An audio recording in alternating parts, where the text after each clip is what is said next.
नमस्कार विद्यार्थी मित्रांनो, मी डॉक्टर सुनील जाधव आपलं सर्वांचं माझ्या जीनियस थिंकिंग या यूट्यूब चॅनलमध्ये स्वागत करतो. मित्रांनो, सावित्रीबाई फुले पुणे विद्यापीठ पुणे यांची PhDची पेटची ॲड ही आलेली आहे.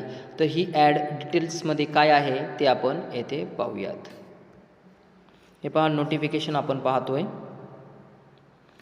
हे नोटिफिकेशन आपण डिटेल्समध्ये पाहूयात. पहा, इथे सांगितलेलं आहे PhD एंट्रन्स एक्झामिनेशन 2022. आता पहा, यांनी सांगितलेलं आहे online application are invited by the Savitribai Phule Pune university from eligible candidate for admission to PhD programme in the university departments and recognise research centre. Okay. त्यानंतर पहा, खाली यांनी सांगितलेलं आहे candidate shall be admitted to PhD programme by 2 stage process through. आता ही PhD programme जो होणार आहे तो 2 स्टेजेसमध्ये होणार आहे. PhD programme by 2 stage process through. Entrance examination which shall be a qualifying test. The entrance examination will be of 100 marks with multiple choice type question MCQ. ही entrance examination होणार आहे आणि ही 100 मार्कांची MCQज होणार आहे. बी पहा, बीमध्ये लिहिलेलं आहे सेकंड स्टेप्स आहे ती personal interview of candidate qualifying in entrance test. आता पर्सनल इंटरव्ह्यू कोणाचे होणार आहेत पहा, जे क्वालिफाईंग होतील एंट्रन्स टेस्टमध्ये. आणि त्यानंतर candidates exempted from entrance examination to be conducted as per procedure prescribe in due course. Okay. Exempted विद्यार्थी, मग एक्झामिनेशनचा जो पुढे क्रायटेरिया दिलेला आहे ते विद्यार्थी प्लस एंट्रन्स पास होणारे यांचा पर्सनल इंटरव्ह्यू होईल. ओके.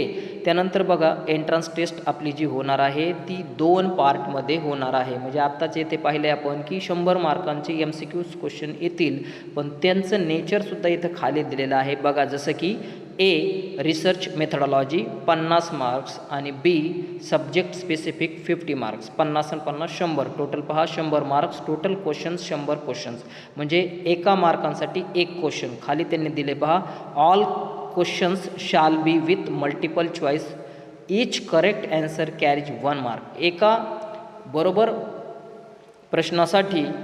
प्रश्नाच्या उत्तरासाठी 1 mark. No negative marking system, negative marking येथे असणार नाही, याने क्लिअर येथे दिलेलं आहे. ए पहा, एक शेड्यूल ऑफ एंट्रन्स टेस्ट, म्हणजे केव्हा कधी काय आपल्याला फिलअप करायचं आहे, द्यायचं आहे, ते यांनी शेड्यूल दिलं आहे ते पाहूयात. A date of online PhD entrance examination, म्हणजे आपली जी ऑनलाईन एक्झाम होणार आहे पेट एंट्रन्सची ती 6 नोव्हेंबर 2022, 6 नोव्हेंबरला होणार आहे. Commencement of filling online application online application तुम्हाला भरायचं आहेत आपल्याला 15 सप्टेंबर 2022 पासून. Last date of filling online application, last date आहे ऑनलाईन ॲप्लिकेशन भरण्याची 30 सप्टेंबर, म्हणजे 15 सप्टेंबरपासून 30 सप्टेंबरपर्यंत तुम्हाला ऑनलाईन फॉर्म हा भरायचा आहे. आणि त्यानंतर बघा, त्यांनी सांगितलं tentative date of display of result on the university website, म्हणजे 10 नोव्हेंबरला आपला रिझल्ट हा येऊ शकतो या पेटचा, असं त्यांनी सांगितलं आहे. No separate certificate of result will issue by the university, separate तुम्हाला रिझल्ट दिला जाणार नाही. त्यानंतर बघा, महत्त्वाचं आहे खाली, the entrance examination for PhD programme will be conducted through centre based online mode, सेंटरवरच हे ऑनलाईन एक्झाम होणार आहे. त्यानंतर खाली पहा, duration and timing of entrance examination 2 hours, 2 तासांचा पेपर होणार आहे. After logging in between 10 AM to 4 PM, सकाळी 4 पासून ते संध्याकाळी 4 वाजेपर्यंत हा टाईम असेल आणि यामधले कोणतेही 2 तास आपण अटेंड करायचे आहे.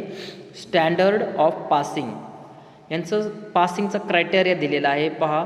जनरल कॅटेगरी 50 मार्क्स, म्हणजे आपल्याला पहा 50 मार्कांचा रिसर्च मेथडॉलॉजी आहे आणि 50 मार्कांचा तुमचा सब्जेक्ट रिलेटेड आहे. म्हणजे समजा माझा सायकोलॉजी स्पेशल आहे तर सायकोलॉजीशी रिलेटेड 50 मार्क्स आणि रिसर्च मेथडॉलॉजी 50, असे 100 मार्कांपैकी जनरल कॅटेगरीला दोन्हींपैकी म्हणजे 100 मार्कांपैकी तुम्हाला 50 मार्क्स मिळवायचे आहेत, तेव्हा तुम्ही पास व्हाल. आणि कॅटेगरीमध्ये जर असाल तर 45 मार्क्स तुम्हाला हवे आहेत या एंट्रन्समध्ये. त्यानंतर बघा, PhD eligibility for admission PhD programme, eligibility त्यांनी दिलेलं आहे. यामध्ये पहिला क्रायटेरिया मास्टर डिग्रीला आपण जर ॲप्लाय असाल ॲप्लिकेशन म्हणजे मास्टर डिग्री आपली पाहिजे विथ 55% पाहिजे आणि कॅटेगरी असेल तर कॅटेगरीला बीमध्ये पहा 5% त्यांनी रिलॅक्सेशन दिलेलं आहे. हे डिटेल्स तुम्ही वाचून घ्या. त्यानंतर बघा MPhil झालेली असेल तर तेही पुणे युनिव्हर्सिटीमधलेच पाहिजे यांना, तर हे MPhilसुद्धा येथे चालेल. त्यांनी तो क्रायटेरिया दिला तो एकदा पहा. त्यानंतर इथे खाली सरळ लिहिलं MPhil student of SPPU Savitribai Phule Pune university whose MPhil dissertation has been evaluated and the viva voice is pending may be admitted to the PhD program. म्हणजे ज्यांनी डेझर्टेशन सबमिट केलेलं आहे MPhilचं तर तेही या प्रोग्राम अटेंड करू शकतील आणि पासआउट विद्यार्थ्यांना एक्झाम्शन आहेच आहे. त्यानंतर बघा खाली जर तुमची इक्वॅलंट डिग्री काही असेल तर तेही त्यांनी दिलेलं आहे. त्यानंतर पहा MD MS qualification will consider eligible for PhD programme, तेही कन्सिडर केले जाईल असं त्यांनी सांगितलेलं. आता येथे नीट पहा मित्रांनो एक्झाम्शन क्रायटेरिया काय दिलेला आहे. बरेचसे मुलं म्हणतात की सर एक्झाम्शन नेमकं काय आहे, तर यामध्ये बघा 3.1 पहा candidates qualified UGC net including GRF UGC CSIR net including GRF slate get set valid score हे यांनी हे दिलेला जो क्रायटेरिया आहे तो एकदा चेक करा. हे इतकं क्रायटेरियामध्ये एक्झाम्शन त्यांनी दिलेलं आहे. त्याचबरोबर 2 नंबर पहा candidate who have pass MPhil programme will be exempted from the entrance test for PhD programme. MPhil विद्यार्थी पासआउट विद्यार्थी हे एक्झम्प्टेड राहतील असं दिलेलं आहे. खाली पहा candidate who have qualified in PET 2021 will be exempted from entrance test for PhD programme from this test only. 2021मध्ये ज्यांनी क्वालिफाईड असेल 2021मध्ये सुद्धा पेट झाली ती मागच्या वर्षी, तर ते विद्यार्थीसुद्धा क्वालिफाईड विद्यार्थी एक्झम्प्टेड म्हणून गणले जातील असं सांगितलं आणि फीस दिलेली आहे for appearing in PET entrance examination. आता ज्यांना एंट्रन्स एक्झाम द्यायची आहे त्यांच्यासाठी बघा जनरल कॅटेगरीसाठी 1000 रुपये, रिझर्वेशन कॅटेगरीसाठी 750 रुपये आणि सेकंड क्रायटेरिया पहा एक्झम्प्टेड फ्रॉम ॲपेरिंग एंट्रन्स एक्झामिनेशन, म्हणजे जे एक्झम्प्टेड आहेत त्यांनीसुद्धा फॉर्म भरायचा आहे आणि त्यांच्यासाठी फीस दिलेली आहे जनरल कॅटेगरीला 800 रुपये आणि रिझर्व कॅटेगरीला 600 रुपये आणि तेही ऑनलाईन पद्धतीने debit card credit card net banking असं त्यांनी सांगितलेलं आहे. त्यानंतर खाली काही इन्स्ट्रक्शन दिल्यात त्याही महत्त्वाच्या अगदी थोडक्यात आपण ते पाहूयात. बघा application is available online on website unipune.ac.in यावरती आणि खाली त्यांनी BCUD ही एक वेबसाईट दिलेली आहे, यावरती क्लिक केल्याच्यानंतर तुम्ही हा फॉर्म भरू शकता. त्यानंतर खाली दिलं आहे before filling the online application please check the vacant position for application display on website university website.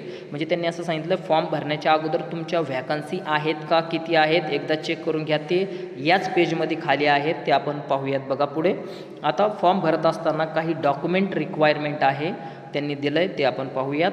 आता यामध्ये photo copy of marks statement of master PG जे केलेलं आहे त्याचं तुम्हाला मार्क्स मेमो पाहिजे. त्यानंतर बघा photo copy of caste certificate, आपण जर रिझर्व कॅटेगरीमधून असाल तर आपल्याला कास्ट सर्टिफिकेट पाहिजे. त्यानंतर photo copy of non creamy layer, जर आपण नॉन क्रिमिलियरमधून मोडत असाल तर आपल्याला ते सर्टिफिकेट हवं आहे. त्यानंतर पहा फोटोकॉपी ऑफ मेडिकल सर्टिफिकेट, म्हणजे जे फिजिकल हँडिकॅप वगैरे आहेत पर्सन विथ डिसॅबिलिटी तर त्यांना आपल्याला मेडिकल सर्टिफिकेट द्यायचं आहे. त्यानंतर पहा डॉक्युमेंट रिक्वायर एक्झाम्शन, हे नॉर्मल विद्यार्थ्यांसाठी ज्यांना पेड द्यायची आणि जे एक्झाम्प्टेड आहेत त्यांच्यासाठी बघा जे तुम्ही आपल्याकडे फोटोकॉपी आहेत नेट सेट काही झालेला असाल तर त्याची फोटोकॉपी पाहिजे आहे. त्यानंतर MPhil डिग्री जर झालेली असेल पुणे युनिव्हर्सिटीमधून तर ते MPhilचं सर्टिफिकेट पण पाहिजे आहे. त्यानंतर काही जनरल इन्स्ट्रक्शन त्यांनी दिलेले आहेत. त्यामध्ये पहा candidate who are in final year qualifying examination of course are allow to apply for PET, म्हणजे जे फायनल इयरला एक्झामिनेशन देतात तर फायनल इयरवालेसुद्धा हे पेट एक्झाम देऊ शकतात असं त्यांनी सांगितलेलं आहे. त्यानंतर admission to any programme does not guarantee hostel facility, बरेचसे विद्यार्थी म्हणतात की आम्हाला हॉस्टेल मिळायला पाहिजे पेट पास झाल्यानंतर, ते गॅरंटी देत नाही असं सरळ त्यांनी सांगितलेलं आहे. आणि फेलोशिप स्कॉलरशिपसाठी सुद्धा आम्ही गॅरंटी घेत नाही असं त्यांनी सरळ दिलेलं आहे. असे बरेचसे क्रायटेरिया इथे दिलेले जे महत्त्वाचे ते आपण इथे डिस्कस करूयात. त्यानंतर पहा candidate are not required to submit print out of application or any document to the university after online submission of application. However these document are to be submitted at the time of personal interview selected research centre. म्हणजे तुम्ही आता जो form भरणार आहात तो form कुठेही submit करायचा नाही, युनिव्हर्सिटीला पाठवायचा नाही. तो पर्सनल इंटरव्ह्यूच्या वेळेस जर तुम्ही पास झालात, पेट एक्झाम देत असाल, पास झाला तर पर्सनल इंटरव्ह्यूच्या वेळेस तुम्हाला हा फॉर्म पाहिजे आहे, अदरवाईज युनिव्हर्सिटीला पाठवायचं नाही असं त्यांनी सांगितलेलं आहे. त्यानंतर इनकम्प्लीट ॲप्लिकेशन जर काही असेल, काही इश्यू जर असेल ॲप्लिकेशन, ते रिजेक्ट केलं जाईल असं त्यांनी सांगितलेलं आहे. त्यानंतर बऱ्याचशा गोष्टी सांगितलेल्या आहेत बघा. महत्त्वाची गोष्ट, the entrance examination will be conducted in English language for all faculty. जो एक्झाम पेपर होणार आहे तुमचा तो इंग्लिश लँग्वेजमध्ये होईल, परंतु शिवाय मराठी, हिंदी, संस्कृत, पाली, फ्रेंच, जर्मन या जे बाकीचे सब्जेक्ट आहे, मराठी, हिंदी, इंग्लिश, संस्कृत वगैरे, हे त्याच विषयामध्ये त्यांची लँग्वेज राहील, तीच लँग्वेज राहील. अदर बाकीचे सर्व सब्जेक्टला इंग्लिश लँग्वेज राहील. हा क्रायटेरिया त्यांनी बराचसा दिलेला आहे, हा एकदा पडताळून पहा. वॅकन्सी पण दिलेली आहे, वॅकन्सी चेंज होऊ शकते असं त्यांनी सांगितलेलं आहे. त्यानंतर त्यांनी वेबसाईटसुद्धा दिलेली आहे. 30 सप्टेंबरच्या पूर्वी तुम्ही फॉर्म भरा असं त्यांनी सांगितलेलं आहे. आणि खाली आपण हे पहा, वॅकन्सीज दिलेले आहे. आपलं फॅकल्टी पहा, विषय पहा आणि पुढे फॅकल्टी विषय हे पहा. आपल्याला फॅकल्टी पाहायची, सब्जेक्ट पाहायचं आहे, वॅकन्सी सीट पाहायचं आहे आणि देन त्यानंतर पाहायचं की किती सीट आपल्या विषयाला आहे. जर विषयच नसेल तर तुम्हाला फॉर्म भरून चालणार नाही, आणि जर असेल तर किती वॅकंट आहे बघा. समजा ह्युमॅनिटीज 66वर ह्युमॅनिटीज आहे, सायकोलॉजी 41 सायकोलॉजीसाठी सीट आहे. या पद्धतीने आपण आपलं पहा, फॉर्म भरा.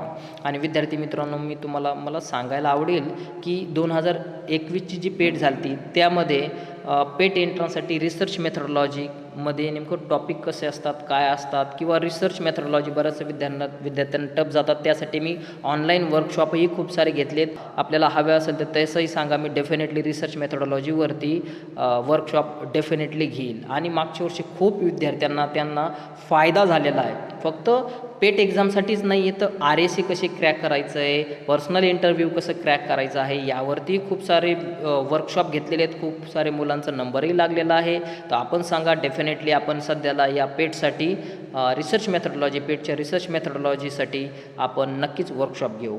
थँक्यू.